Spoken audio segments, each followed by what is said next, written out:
Boa noite, igreja. Eita, Jesus, que recepção calorosa. Boa noite, meus irmãos. Graça e a paz do Senhor Jesus. Amém?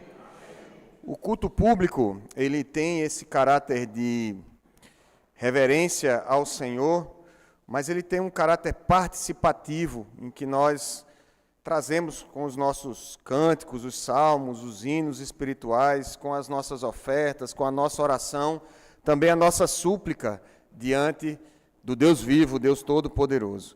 E nós, se você está nos visitando ou não tem acompanhado os últimos cultos, nós temos, nos últimos domingos, temos estudado sobre o Sermão do Monte. Nós vamos começar o ano e entendemos que o primeiro sermão de Jesus, doutrinário, seria um bom começo para nós começarmos o ano também.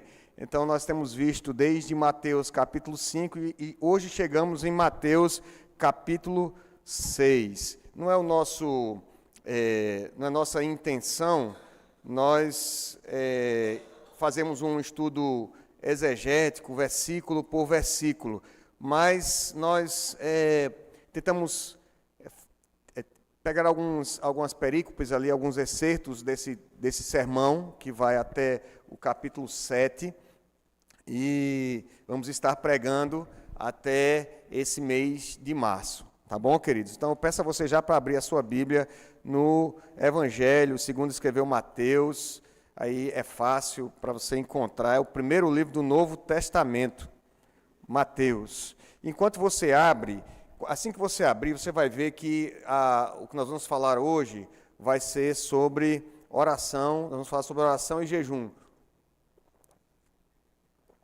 Orando e jejuando com Jesus.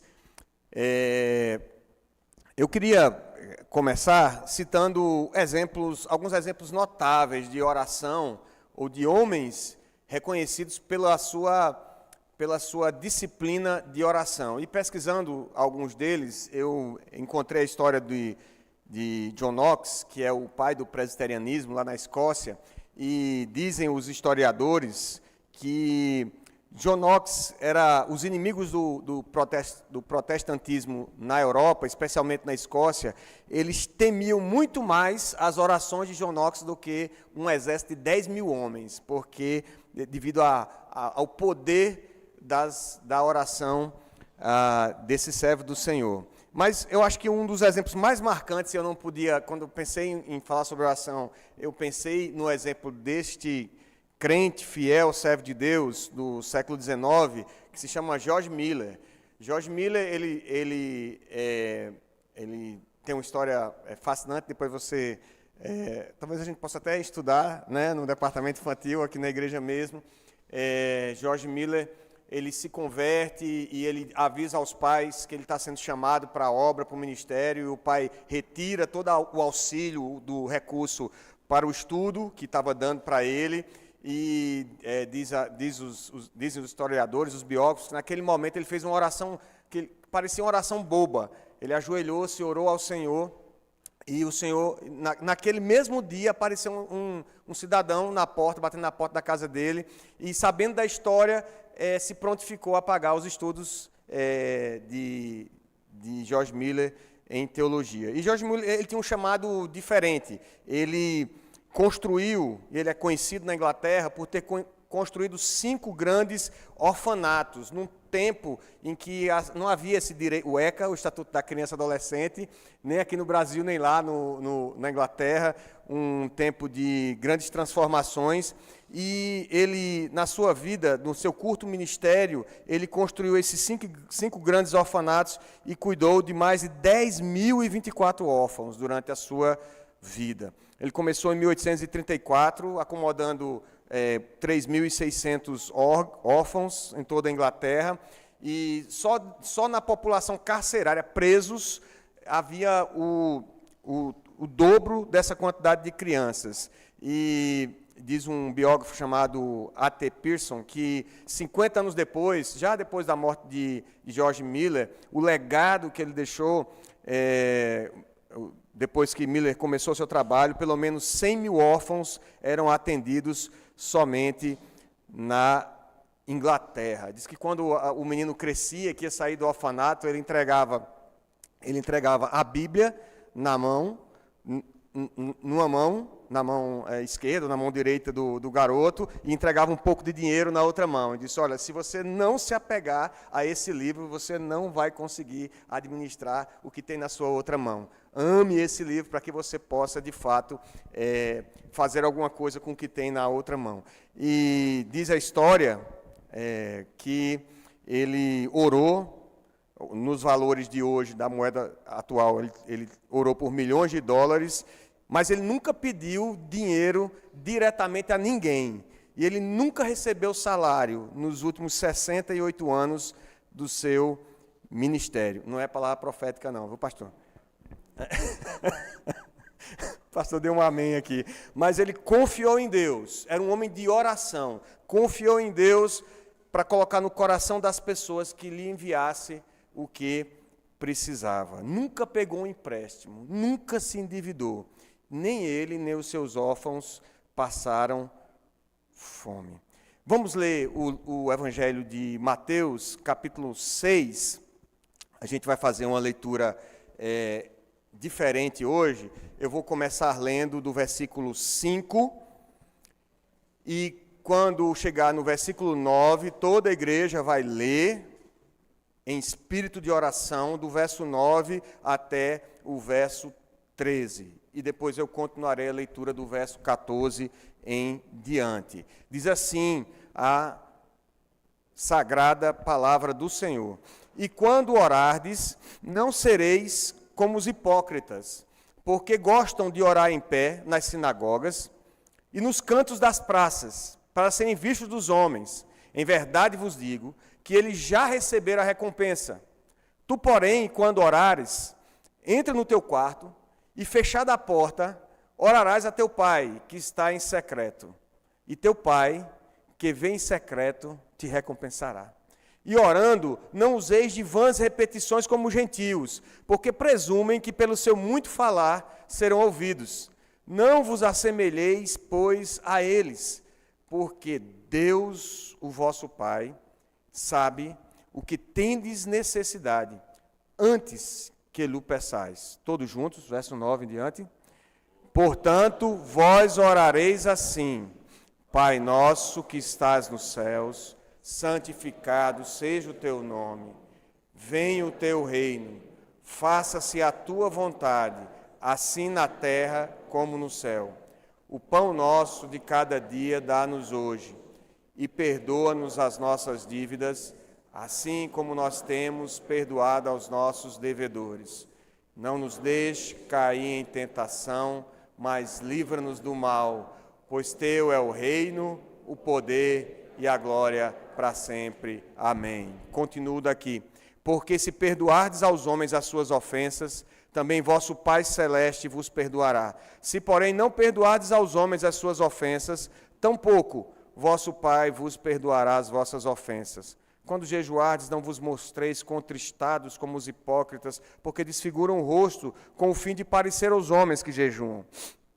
Em verdade vos digo, eles já receberam a recompensa.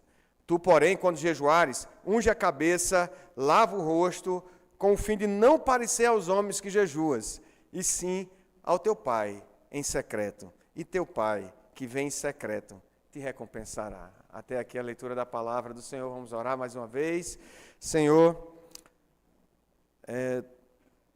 o Senhor sabe que nunca nos sentimos preparados para trazer a Tua palavra, Senhor. Mas sempre, Senhor, nós temos confiado na Tua graça.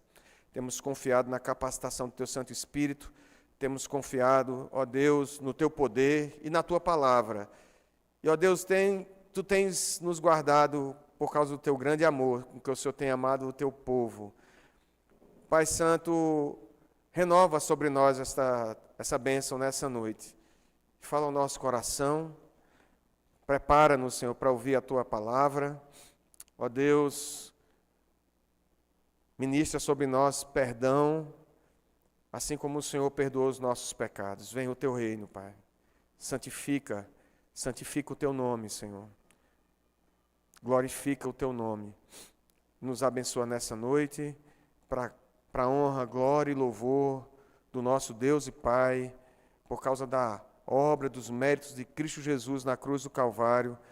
Nós oramos, já te agradecendo, com o perdão dos nossos pecados. Amém. Bom, meus queridos, então, nós vamos falar um pouco vamos compartilhar um pouco sobre oração e um pouquinho sobre jejum. O meu objetivo aqui é de desafiar-nos a encararmos a nossa mediocridade, a mediocridade da nossa vida de oração e nos lançarmos aos pés da cruz, nós nos lançarmos na dependência da graça do Senhor, para que Deus possa operar em nós uma mudança e experimentarmos uma dinâmica, uma vida, uma espiritualidade, uma vida devocional de oração mais poderosa. E que dessa forma, tanto a sua vida, quanto a sua família, e quanto a igreja do Senhor seja abençoada. Então, nós vamos ver aqui, e eu falei com o Emanuel da minha previsão de 35 minutos para hoje, de que nós vamos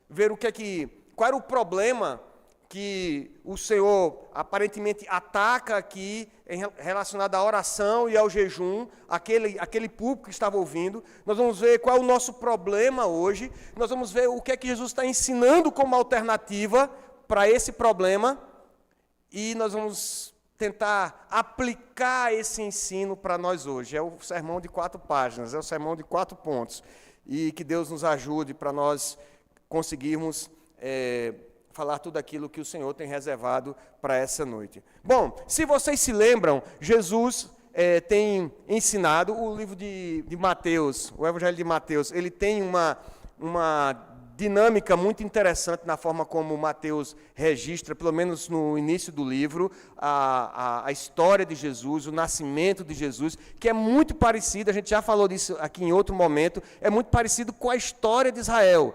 De modo que o judeu que lesse o Evangelho, que tivesse acesso ao Evangelho, ele ia olhando para a sequência da vida de Jesus, da chegada do reino e do Evangelho, ele ia começar a lembrar da história do povo de Israel e entendendo que o que acontecer ao povo faz sentido e agora tem o seu cumprimento em plenitude na vinda de Jesus, na obra de Jesus.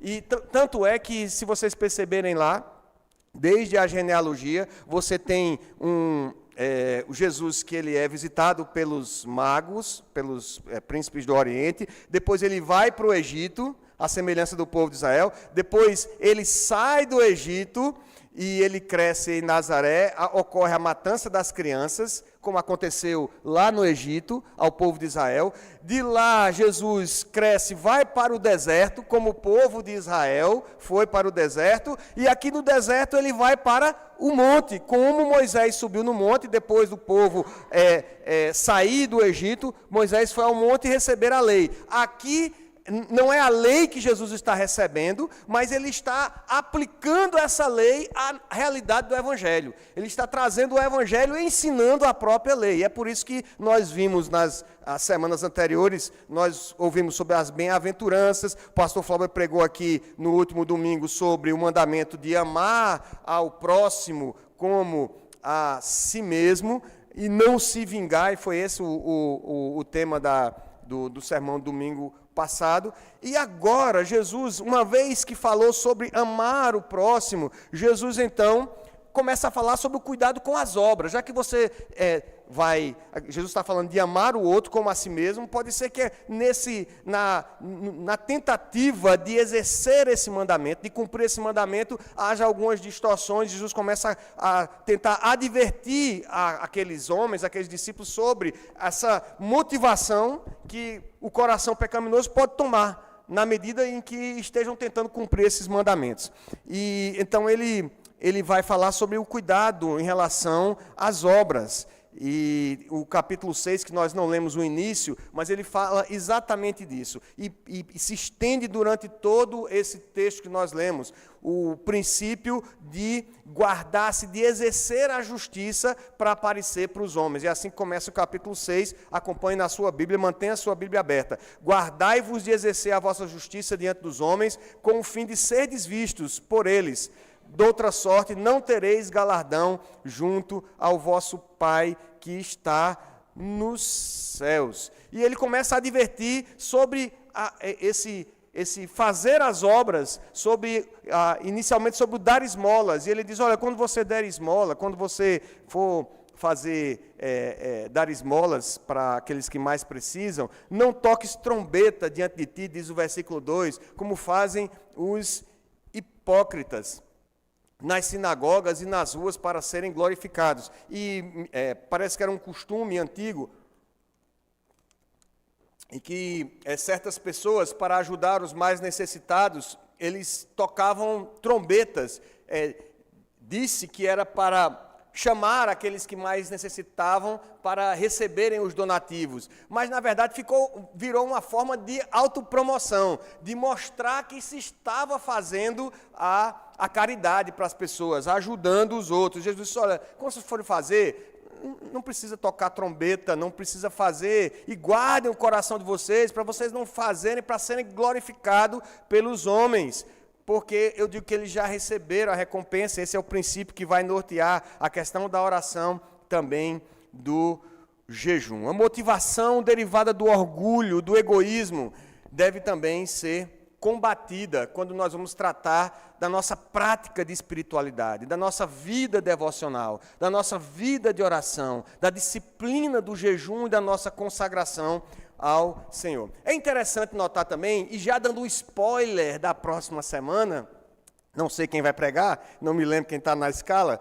mas que é interessante que Jesus venha falar sobre oração e jejum antes de falar de ansiedade, antes de falar da preocupação com as coisas desse mundo, com o sustento, da preocupação com o que vestir, da preocupação da ansiedade acerca dessas questões de sustento e do que vestir. Jesus, me parece que propositadamente coloca primeiro a oração e o jejum, para depois falar acerca dessas coisas relativas ao nosso sustento, a nossa vida aqui na terra, que vai culminar no seu ensinamento, lá no finalzinho do seu argumento, que é buscar em primeiro lugar o seu reino e a sua justiça, e todas as coisas vos serão acrescentadas. Só como spoiler, tá bom? Mas agora vamos nos concentrar na oração, que é o nosso objetivo aqui, falar um pouco sobre oração e sobre o jejum, dos versos 5 até o verso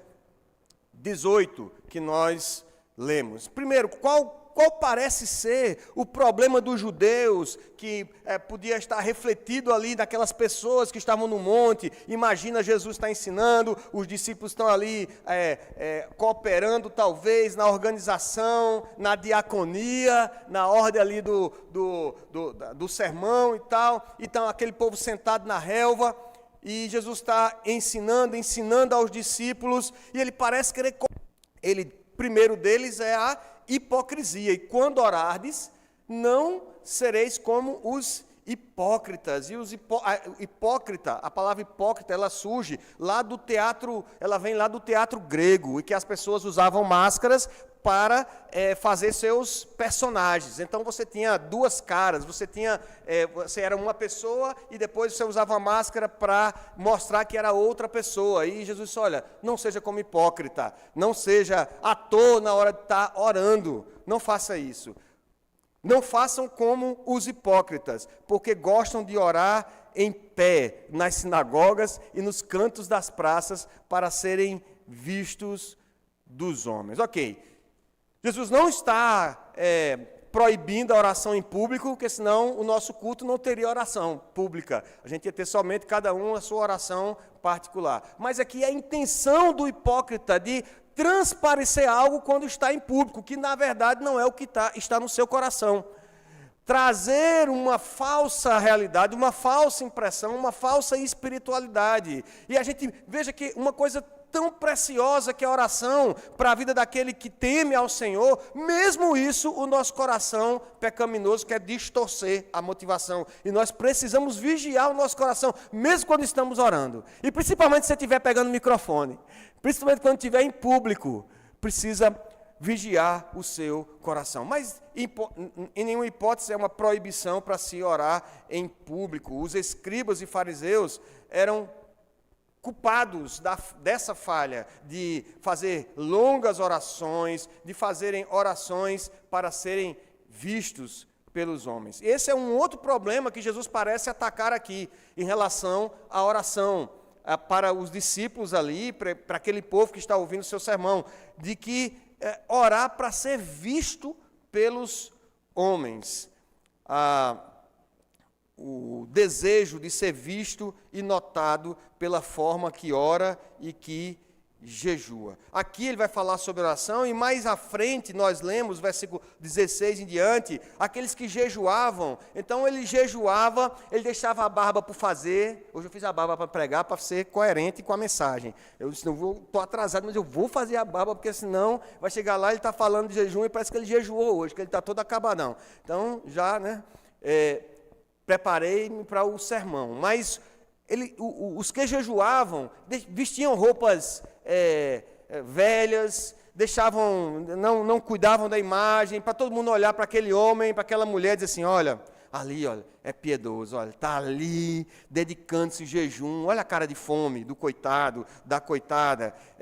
E Jesus está dizendo, olha, não faz assim, quando você jejuar também, não seja como os hipócritas que desfiguram o rosto, com o fim de parecer aos homens que jejuam.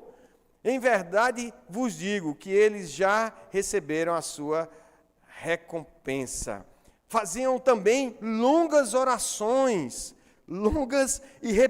usavam vãs repetições e longas orações, duas palavras parecidas aqui no grego, que Jesus falou aqui que era um mote dos escribas e fariseus, daqueles que oravam ali e que usavam essas palavras vãs, algumas que ninguém nem entendia o que se falava. Parece que era um costume antigo, um costume especialmente da região da cultura grego-romana, de utilizar de vãs repetições, palavras ao vento, palavras às vezes ininteligíveis, que ninguém entendia, ou então repetir, achando que repetindo, Deus ouviria. Há dois exemplos bíblicos que ilustram essa verdade. Uma é o exemplo de Elias no Monte Horebe. Lembra que Elias vai para o confronto com os profetas de Baal, e ele lá no monte, ele fala para os profetas de Baal fazerem primeiro. E ele fica insistindo com eles, repete, fala de novo, chama, porque pode ser que Baal esteja dormindo, está ocupado, está fazendo outra coisa do outro lado do mundo, chama de novo, fala de novo, porque o costume pagão era que você teria que repetir e falar e repetir para que ele fosse ouvido. No Novo Testamento, em Atos, numa das viagens missionárias do apóstolo Paulo, na cidade de Éfeso, em Éfeso ou Mileto, não lembro bem agora, ele é confrontado com os artífices que faziam amuletos e estátuas da deusa Diana. Éfeso era a cidade guardiã do templo da deusa Diana. Havia uma história de que um meteoro havia caído dos céus e tinha toda uma relação com a mitologia grega e com Diana. E diz o texto bíblico que eles passam horas gritando: grande é a Diana dos Efésios, grande é a Diana dos Efésios, grande é a Diana. Eu já falei 3 vezes, estou cansado já. Eles passaram lá horas, grande é a Diana dos Efésios, como se pelo seu muito falar, pelo seu muito repetir, Diana os fosse ouvir ou considerar, honrar o seu propósito. E Jesus está ensinando aqui que não é assim que os discípulos dele, aqueles que estão no reino dos céus, que ele está iniciando com a sua mensagem, ele está iniciando com a obra que está fazendo no coração desses homens que o estão seguindo. Ele está dizendo, olha, não é assim que vocês vão orar, não é repetindo, não é falando palavras soltas ao vento. Não é dessa forma. Vai corrigindo, primeiro, o que eles não devem fazer. Talvez também Jesus estivesse corrigindo aqui uma ausência de iniciativa. Mais adiante, no capítulo 7, parece que como uma moldura para o restante do ensino, da ansiosa solicitude pela vida. E Jesus fala aí no versículo 7 do capítulo 7, pedi e dar-se-vos-á, buscai e achareis, batei e abrir-se-vos-á, pois todo o que pede recebe, o que busca encontra, e a quem bate abre-se-lhe-á. Ele vai usar a parábola aqui do filho que pede ao pai um pão. Será que o pai vai dar uma pedra? Se o filho pedir um peixe, será que ele vai dar uma cobra? E me parece que ele está incitando os discípulos ali, e aqueles que estão seguindo, aqueles que estão ouvindo o seu sermão, de que eles precisam ter atitude de orar, de buscar uma vida de oração, não apenas de contemplar ou de esperar que Jesus apenas ore. Talvez aqui, e essa é uma interpretação minha, que essa seja uma referência a expectativa, muitas vezes, do povo ali judeu, de entregar ao sacerdote toda a responsabilidade da intercessão. Lembra que o sacerdote tinha uma estola sacerdotal, e no peitoral ele tinha umas pedras, e simbolizava as tribos de Israel, e quando ele chegava na presença do Senhor, e recebia a oferta daquele que ia trazer a oferta de gratidão, ou de súplica na presença do Senhor, ele chegava na presença de Deus, e aquilo simbolizava a intercessão. E talvez o povo ficou acostumado, como muitas vezes a igreja fica acostumada ao pastor estar orando por todo mundo, né? Eu estava lendo, pastor, aqui só entre nós, eu pedi licença ao pessoal, eu estava lendo lições aos meus alunos do Spurgeon, e o Spurgeon disse assim, olha, que na verdade é uma coletânea de ensinamentos para candidatos ao ministério, para pessoas que estavam querendo pregar e tal, e aí o Spurgeon fez uma série de lições, e são 3 volumes, lições aos meus alunos, muito, muito, muito bom. E aí ele está falando para os alunos, dizendo assim, olha, não achem que vocês têm que orar por todas as pessoas da congregação, por todo mundo, nome por nome, não se sinta nessa responsabilidade, é uma responsabilidade que tem que ser dividida, e aqui Jesus talvez esteja chamando esses homens à responsabilidade de cada um deles, de orar. É certo que há vários exemplos no Velho Testamento de homens, mulheres de oração. Abraão foi um que intercedeu por Sodoma e Gomorra, lembra desse caso? Senhor, se tiver 50, o Senhor poupa a cidade. O Senhor disse, tá, Abraão, eu poupo. Senhor, não se incomode de eu estar falando novamente, mas se tiver 20, o Senhor livra. Tá, Abraão, eu livro. Senhor, é o pó e cinza que está falando de novo. Estou aperreando muito, mas se tiver 10, o Senhor livra. Abraão, se tiver 10 justos na cidade, eu poupo a cidade. Abraão é um desses intercessores. Moisés ora pelo povo. Ana sussurrando no templo. Ana não podia ter filhos e estava lá no templo, orando baixinho.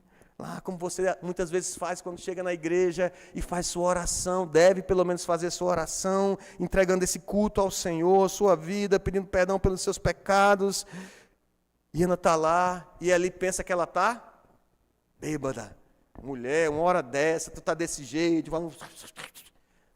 não, tua serva não está bêbada não, sendo essa hora da manhã, está não. Tua serva está aflita, e ela derrama o coração ali, e o Senhor abençoa a Ana. Ela tem um filho chamado Samuel, que é um exemplo de oração e intercessão pelo povo. Nós temos a intercessão de Elias, orou para que não chovesse, por 3 anos e meio não choveu sobre a terra. Depois Elias vai, coloca os joelhos em terra, depois de ter vencido os profetas de Baal, coloca a cabeça entre os joelhos e ora, e chama Geazi, seu servo. Está vendo alguma nuvem aí? Se fosse hoje em Campinas, estava fácil, né, para ele resolver esse problema. Mas está vendo? Estou vendo nada. Ele ora de novo. Chama Geazi. Olha lá para o horizonte. Estou vendo nada. 7 vezes. Na última vez, Geazi olha e diz, eu estou vendo uma nuvenzinha lá do tamanho da palma da mão de um homem. Ele diz, corre, vai dizer a Acabe que ele vá-se embora, senão ele vai ficar atolado no meio do caminho. Que eu escuto o som, o estrondo de grande chuva, igual os trovões que caiu hoje, que a gente escutava hoje à tarde.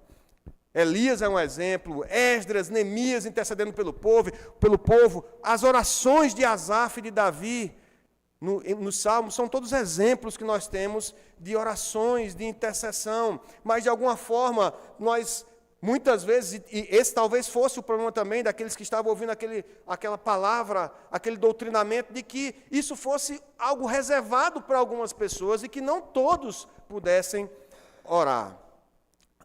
Especialmente em Isaías 58, falando sobre jejum agora, para encerrar esse primeiro ponto, o profeta corrige a forma em que se deve jejuar. Ele apresenta o problema do povo de Deus ali em Jerusalém, um povo que observava o jejum de uma forma egoísta, deixava de comer, deixava de fazer as coisas, mas a custo da opressão dos outros, obrigando que os outros fizessem por eles. De modo que, em vez de haver paz e perdão, haverá contenda e confusão.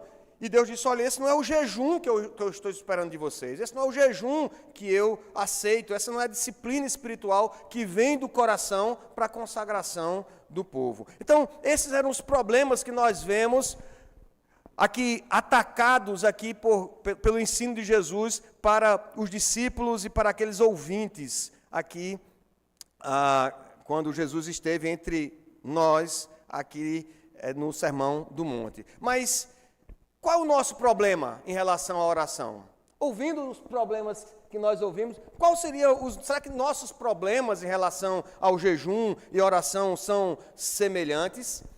E creio que quando a nossa oração em público, ela se torna mais frequente do que nosso compromisso particular de oração com Deus, tem alguma coisa errada. Se nós não estamos sendo hipócritas, nós estamos beirando a hipocrisia. A nossa oração em público, se você ora mais quando está na igreja do que quando está em casa, tem alguma coisa errada.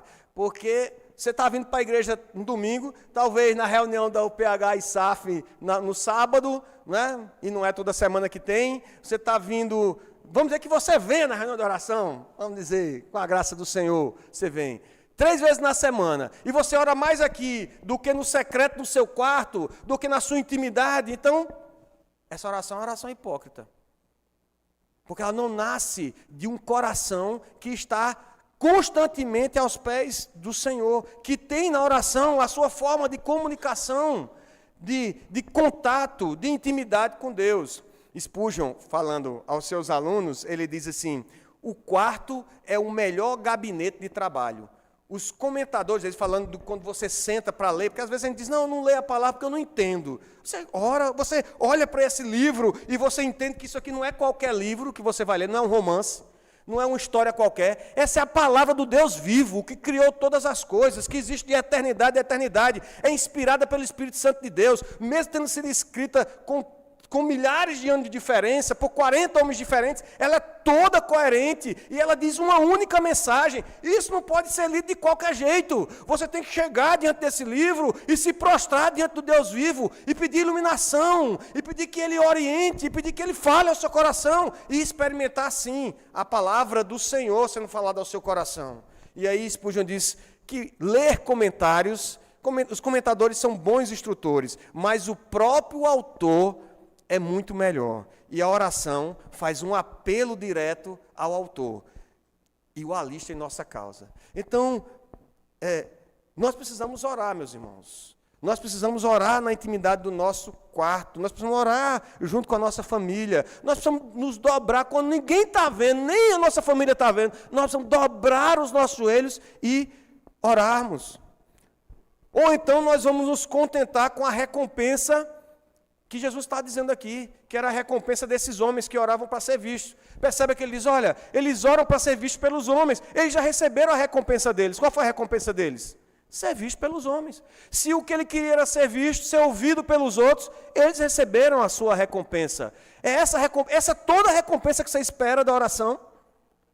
Você vem para a casa do Senhor e a gente tem esses momentos de oração aqui e você acha que é somente uma forma mecânica da gente cumprir a liturgia? Não! Nós estamos adorando o Deus vivo. Deve haver fervor nessas orações. Quando você está orando por missões, como nós fizemos aqui pela Índia, em meio ao Ramadã, a gente está indo até a Índia.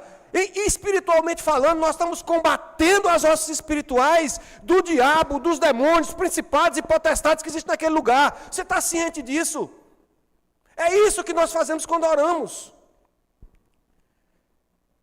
Senão, a nossa recompensa vai ser somente o fato de que quem estava aqui na frente viu que você se levantou e que você fez sua oração, ou quem orou com você aí do lado, ouviu a sua oração. Ser visto pelos homens.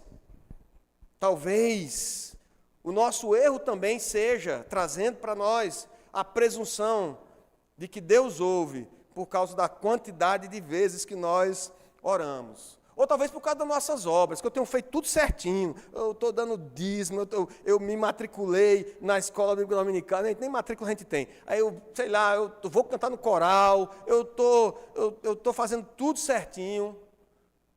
Não estou mais brigando com a minha mulher. Né? Não tanto como brigava antes, estou brigando menos. Talvez por causa das minhas obras agora eu sei que o Senhor está escutando a minha oração, ou por algum direito que a gente acha que tenha de ser ouvido ou atendido. Não. Se fala de recompensa aqui, mas é em termos de graça. Não é que a gente tenha direito, não. É porque Ele nos concede a bênção de desfrutarmos da vida, da intimidade com Ele, pela sua graça. É assim que funciona a oração. A oração é um exercício de fé, operado pela graça do Deus Todo-Poderoso, através da obra perfeita de Jesus Cristo na cruz e seu sumo sacerdócio diante do Pai. E aí ele fala de uma outra questão que talvez também exista hoje, esse problema para ser atacado por esse mesmo ensino, que é o problema do perdão. E a gente pode não experimentar o perdão, porque nós somos orgulhosos demais, achamos que somos dignos demais para conceder perdão. A causa de nós perdoarmos não é porque a pessoa mereça, nem porque você é mais digno e por isso você vai perdoar. A causa do perdão que nós estendemos para o nosso irmão, que é tão pecador quanto você, é o fato de termos sido perdoados por Cristo Jesus. É isso que ele está ensinando aqui. Ou talvez nós simplesmente não pedimos. Tiago vai atacar esse problema. Ele vai dizer que, quando ele está falando sobre o fato de onde vêm as nossas contendas, vem do fato de nós cobiçarmos, e nós cobiçamos, e nós não pedimos a Deus, e pedimos mal, Tiago capítulo 4, verso 3, para esbanjarmos nos nossos desejos. Não buscamos ou esperamos que Deus revele a sua vontade. E o jejum? Talvez você esteja fazendo o jejum intermitente, não? Está fazendo jejum intermitente, está tentando manter a forma, perder o peso, joia. Se é isso que você está fazendo, então você já recebeu sua recompensa. Sua recompensa vai ser perder o peso, vai ser a balança reconhecer isso quando você se pesar de manhã cedo, vai ser o pessoal dizer como você está fininho. É isso. Mas o jejum que se está falando aqui não é esse. Não é esse jejum intermitente, não é esse jejum para perder peso, para ser reconhecido pelos outros, ou por você mesmo, ou para perder alguns quilos, quem sabe ganhar alguma doença.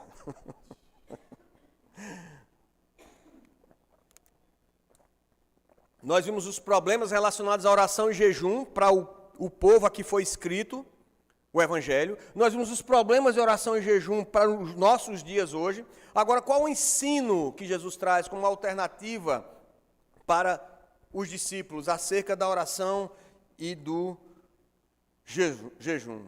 Jesus alerta os seus discípulos sobre o perigo do coração pecaminoso, transformar a oração num circo de louvores e de reconhecimento, de favorecimento do ego humano.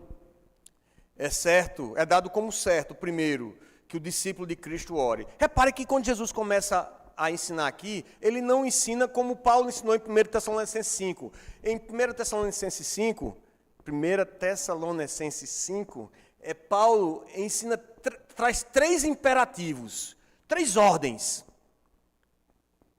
Orai sem cessar, regozijai-vos sempre, em tudo dai graças. 3 coisas que você deve fazer. Mas Jesus não está dizendo aqui, orem. Ele não está dando um imperativo. Parece admitir que quem é discípulo de Jesus, quem chegou até ali, quem subiu no monte, quem está acompanhando e ouvindo o ensinamento de Jesus, ele naturalmente ora. A oração é algo esperado, é algo como certo para um discípulo de Cristo Jesus. A palavra aqui não é, se orardes, não seja como os hipócritas. Ele diz assim, quando orardes. Jesus está dizendo que vocês vão orar. Quem é discípulo de Jesus, ora. Sem oração, diz Mateus Henry, sem oração, sem graça. Mas é uma oração que ele enfatiza aqui, a oração em secreto. É a nossa constância, o desejo de busca devocional. Esse deve ser o fundamento da nossa oração, não apenas a expressão pública dessa prática, não apenas o orar em público. Calvino, falando sobre isso, ele evita alegorias para explicar esse texto, e ele diz que Jesus adverte a ter Deus sempre diante de nossos olhos, quando nos envolvemos em oração. Você fecha os olhos para não ver o que está ao seu redor, então coloque na sua mente, no seu coração, a pessoa do Senhor Deus Todo-Poderoso. E corandeu, diante de Deus, aí você ora, rasgando seu coração, se humilhando na sua presença. Eles seriam ouvidos não pelas suas vãs repetições, ou por algum senso de justiça própria, mas porque estavam lidando com o Pai Celestial, que os conhecia os corações e as necessidades antes mesmo que expressassem isso a Ele. Em vez de aguardar que homens especiais fizessem a oração, em vez de aguardar que apenas o líder, apenas o mais destacado fizesse a oração, ou algum momento específico de culto para você trazer a sua oração, deviam tratar com intimidade. E aí Jesus começa traz um modelo de oração para aqueles que o seguem, para o seu reino. Ele diz, Pai nosso que estás nos céus. É Pai nosso. A familiaridade, você chama de Pai. E você não chama todo mundo de Pai. É Pai e é Pai nosso, que está nos céus. Santificado seja o teu nome. Há um reconhecimento de transcendência. Ele continua sendo Deus Todo-Poderoso, que habita nos céus, como diz o salmista. Ainda que os céus não possam contê-lo, Ele está no céu, mas Ele é o nosso Pai, é nosso Pai. Todas as coisas estão no seu domínio, mas nós desfrutamos da sua vida, da sua presença nas nossas vidas. Podemos chamar o Todo-Poderoso de Pai.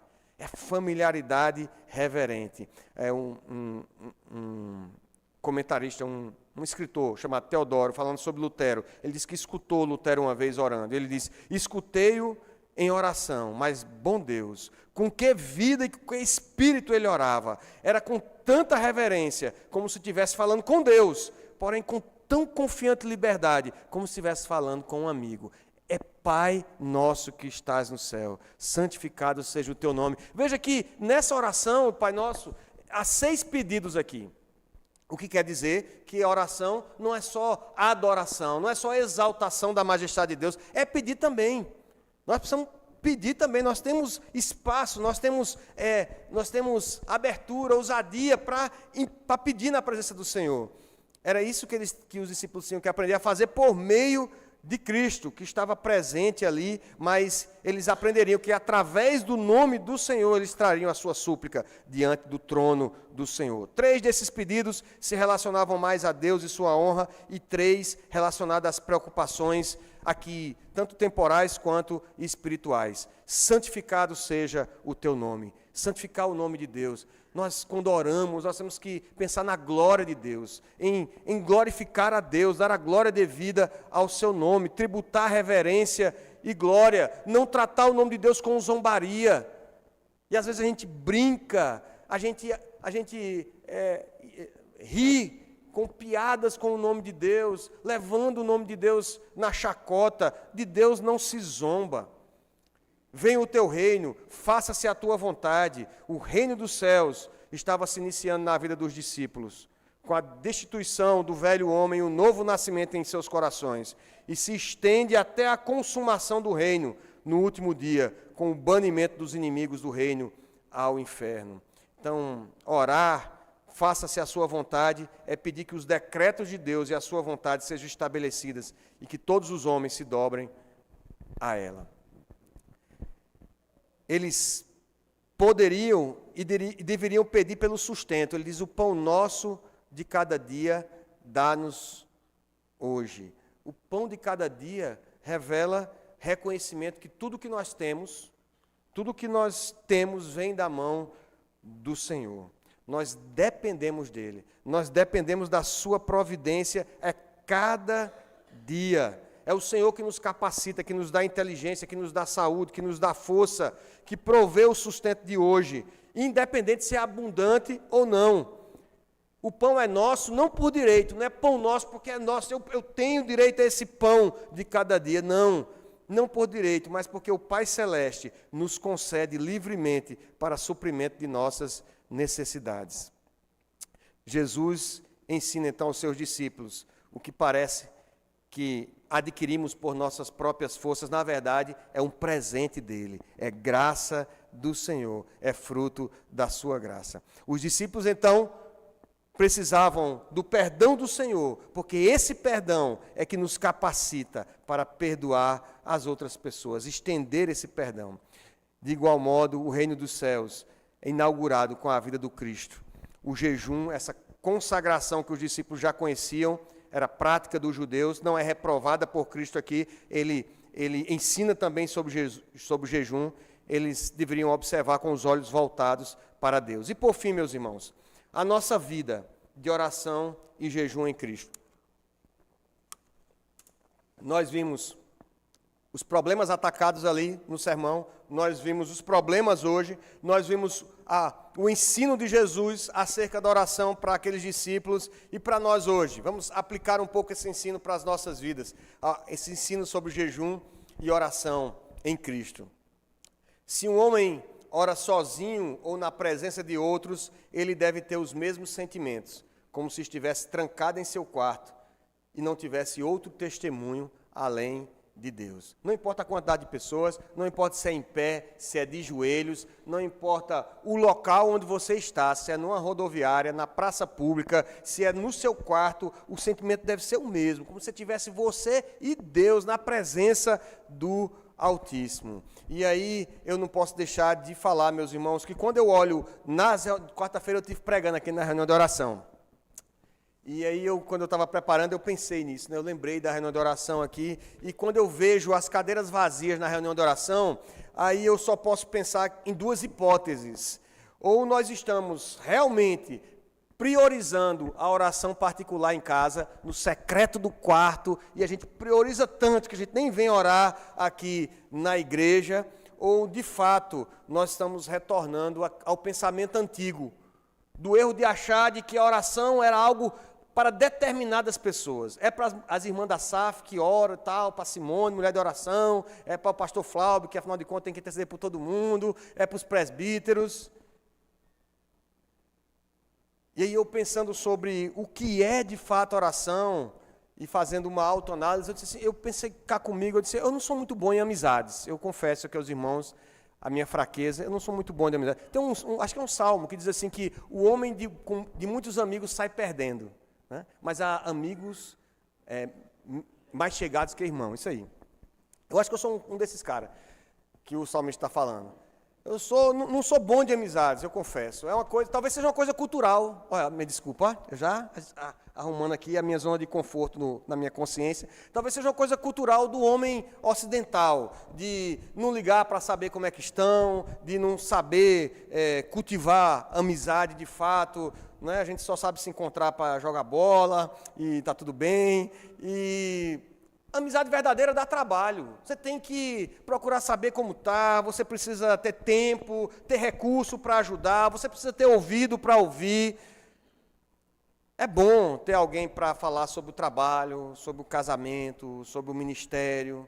É claro, é bom falar também sobre o futebol, a partir daqui vai ser mais tarde, falar sobre a guerra do Irã e dos Estados Unidos. é bom ter alguém para falar sobre o que você aprendeu na palavra de Deus essa semana, sobre como foi a sua devocional, sua experiência de visitar enfermos, sobre filhos, sobre problemas, sobre vitória, sobre beleza, sobre dor, sobre tristeza, sobre sofrimento. E eu fiquei pensando, como é que nós construiremos esse relacionamento, essa amizade, essa intimidade, essa familiaridade com Deus, sem dedicar tempo, sem ouvi-lo, sem falar com Ele? Temos tempo para tudo, mas nós não temos tempo para conversar com Deus. O Evangelho de Marcos, escrevendo sobre... Uma das desculpas nossas é que nosso dia é muito agitado. A gente não tem tempo para estar orando, para estar gastando tempo. Essa palavra é tão forte, gastar tempo em oração. E Marcos, escrevendo o Evangelho, lá no capítulo 1, ele está falando de Jesus no começo do ministério. E diz que Jesus se levantou de madrugada e foi para um lugar isolado. Sabe para quê? Para orar. Porque aquele dia era cheio. Se Jesus sabia bem o que ia acontecer naquele dia, um dia cheio de cura, um dia cheio de discussão, um dia cheio de ensino, e ele precisava de tempo para orar. Então ele acordou mais cedo, de madrugada. Como a gente faz para estudar para uma prova? Porque se você não estudar, você vai levar a bomba. Então você tem que estudar. Como a gente faz? Quando quer alguma coisa importante para a gente arruma tempo. Mas a gente quer ter intimidade, chamar Deus de nosso Pai, Pai nosso que está no céu, sem ter tempo de oração. Como venceremos a tentação de ser visto pelos outros, se o que temos de relacionamento com Deus são as nossas conversas, nossas orações públicas na igreja, ou frases soltas ao vento? Calvino, e eu não tenho como deixar de citá-lo aqui, ele diz o seguinte: os crentes não oram com o objetivo de informar a Deus sobre coisas desconhecidas para Ele. Você pode dizer, não, eu não tenho o que dizer para Deus. O crente não ora para falar alguma coisa que Deus não sabe, ou de estimular a Deus cumprir seu dever, ou de exortá-lo como se ele tivesse relutante. Pelo contrário, eles oram a fim de se despertarem para procurá-lo. Quando a gente ora, a gente está despertando a gente para buscar mais a Deus. A gente está experimentando um pouquinho do deleite da presença dEle. E a gente está despertando isso em nós. Para procurá-lo, para que possam exercer sua fé, meditando em suas promessas, para que possam se aliviar de suas ansiedades. É um problema do nosso século, a ansiedade. E quanto mais ansioso a gente está, mais distante parece que a gente está da oração. Derramando-as em seu seio, em uma palavra, para que possam declarar que somente dele esperam, e esperam para si e para os outros todas as coisas boas. Cristo veio ao mundo para nos reconectar com Deus, meus irmãos. Isso aqui tudo só é possível porque Cristo veio. O Deus vivo, santo, eterno, todo-poderoso, o mesmo eu sou, que pelo poder de sua palavra criou todas as coisas, elas vieram a existir. O mesmo que antes da fundação do mundo nos amou e decidiu em seu decreto eterno e imutável salvar um povo para a sua propriedade. É a Ele que nos dirigimos quando oramos. Ele mesmo, na segunda pessoa da Trindade, se fez carne, vivendo como homem, sendo tentado em todas as coisas, como eu e você. Se entregou, humilhou-se, recebendo sobre si o castigo dos nossos pecados. Na cruz tomou sobre si a nossa culpa. Morto sim, mas ressuscitado dentre os mortos. Ele está vivo pelos séculos dos séculos. À direita de Deus Pai, a interceder pelos seus. Ele é o único caminho. Ele é o único sumo sacerdote, o fiel, o justo, intercessor do seu povo. É por meio dele que temos acesso com ousadia e intrepidez. Nós oramos em nome de Jesus. Ele é o nosso advogado. Eu li certa vez, não lembro mais quem era o autor, ele falava que as nossas orações, eu acho que eu já compartilhei isso com a igreja, que às vezes você não quer orar, porque você diz que eu não sei orar. Está certo, eu também não sei pregar, mas estou aqui pregando. Eu não sei orar, mas o Espírito Santo intercede por nós, sobremaneira com gemidos inexprimíveis, diz o apóstolo Paulo lá aos Romanos.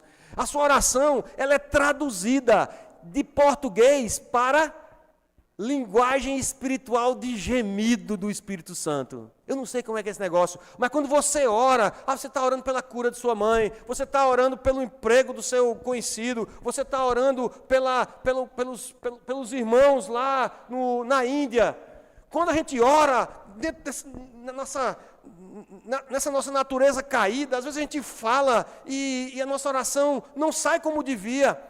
E o Espírito Santo traduz isso para gemidos inexprimíveis. E essa oração sobe. Mas antes de chegar na presença do Deus vivo, tem a segunda pessoa da Trindade, Cristo Jesus, sentado à direita de Deus, Pai, no trono todo-poderoso. E diz o apóstolo João que ele é o nosso advogado. Taisté, aprovada na OAB. Beleza, filha. É nós. Advogado, o que o advogado faz? Ele pleiteia a causa, ele apresenta a causa, ele defende o seu polo lá na causa, na lide. E Jesus está lá, então depois da interpretação, depois da tradução para gemidos inexprimíveis, passa pela intercessão do Cordeiro ressuscitado, o leão da tribo de Judá, voz de leão no ouvido do Pai. De modo, meus queridos, diz esse autor, que eu tentei lembrar hoje quem era e não consegui me lembrar mais, que ele diz que se a gente ouvisse a nossa oração com os ouvidos de Deus, a gente não reconhecia mais. Não parecia nossa oração, porque o Espírito Santo intercede por nós e o Filho intercede por nós. A Trindade está trabalhando quando a gente ora. Quer participar disso?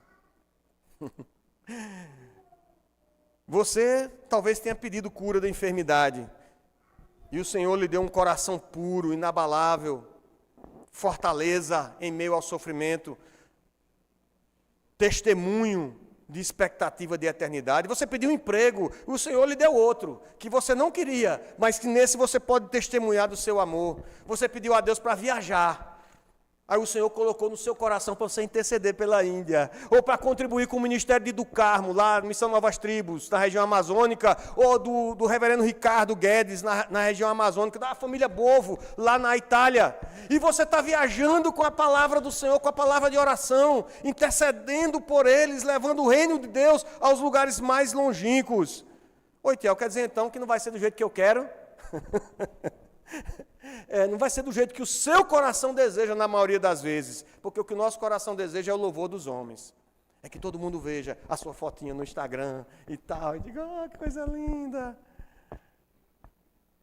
O Senhor tem o seu povo aqui para a glória do seu santo nome. Senão, a recompensa que nós teremos é tudo o que os hipócritas receberão. Agora, se você quer uma recompensa imensamente, incalculavelmente maior, ore no secreto do seu coração a seu Pai que está nos céus. Que o seu nome seja santificado naquilo que você está pedindo, que o reino de Deus venha, avance, que você seja parte da vontade de Deus, agradeça a providência de Deus, experimente contentamento nele há delícias perpetuamente. Reconheça que somos pecadores diante de um Deus santo, que carece do seu perdão, estendendo esse perdão àqueles que nos feriram. Considere o exemplo de Jesus. Toda a vida entremeada de oração. Toda a vida entremeada de oração.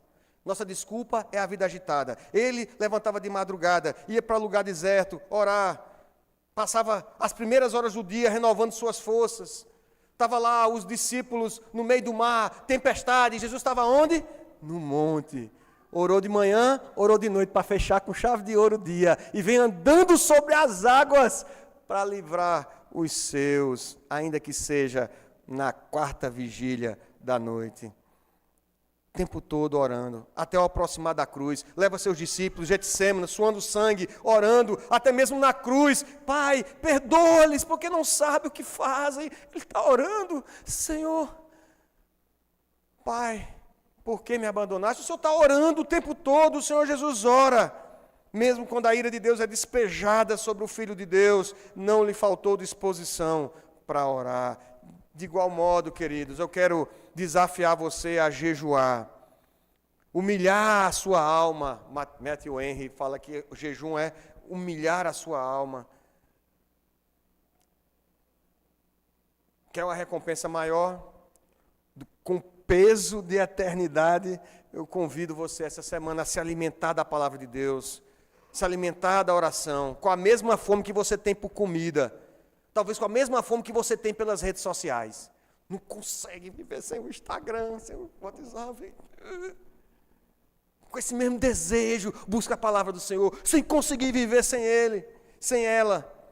Ouvir a voz do Senhor, da sua palavra, ler ela em voz alta, orar um salmo, meditar no que você leu, escrever o que você meditou, compartilhe com alguém. Só depois, então, ache a necessidade que você tem de se alimentar do seu alimento material, do seu celular, do seu exercício físico, da TV. Torne isso um hábito. Aprendi que essas coisas nos dão satisfação imediata. Isso era no livro do Allen Porto. Produtividade Redimida. Ele diz que nós desejamos essas coisas, celular, e procrastinamos as coisas que nós devíamos fazer, nós deixamos para depois, porque essas coisinhas, TV, exercício físico, elas nos dão satisfação imediata. É por isso que nós corremos para ela, nós trocamos a satisfação eterna por algo que nos dê satisfação imediata. O jejum nos lembra que podemos passar um turno, um dia sem comida, mas não podemos passar nenhum dia sem a presença, o cuidado e o pão da vida que vem do céu. Terminar contando uma história do George Miller. Comecei contando dele e vou contar a história dele. Essa é bem conhecida. Diz que George Miller acordou uma manhã, não tinha nada para dar de comer a 300 crianças, estava lá no orfanato. Ele mandou que os funcionários lá do orfanato preparassem todas as crianças e levassem todas elas para o refeitório. Instruiu todo mundo, colocou todo mundo no refeitório e ele orou, agradecendo a Deus que havia sido fiel em todo o tempo na sua vida, no seu ministério. Agradeceu a Deus mais uma vez pela comida que ele não tinha. Ele agradeceu a Deus e esperava que Deus providenciasse, como sempre fazia. E ficaram lá esperando que a comida chegasse, e daí um pouco bateram na porta. Era um padeiro. E o padeiro bateu na porta e disse: Senhor Miller, na noite passada, eu não consegui dormir essa noite, passei a noite em claro. Me deu uma vontade de fazer pão para esses meninos, e eu trouxe aqui uma carrada de pão aqui para vocês. Vocês aceitam o pão? Tá, chega aí. Distribuíram o pão ali com os meninos. 3 fornadas de pão que o padeiro tinha feito. Foi só uma não, 3 fornadas de pão para trazer para os meninos. E se já não fosse já o suficiente para alimentar aquela turma, a porta bate de novo. E George Miller vai atender, e um leiteiro disse: Senhor, eu estava passando com um carrinho de leite, e o carrinho quebrou. E o leite vai estragar todinho. O senhor aceita o leite aí para os meninos, porque senão eu vou perder o leite. E a oração de George Miller foi ouvida, e o leite não estragou, e todos ali tiveram comida aquele dia.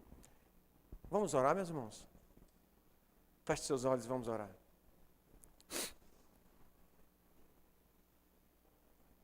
Pai Santo, Pai nosso que está no céu,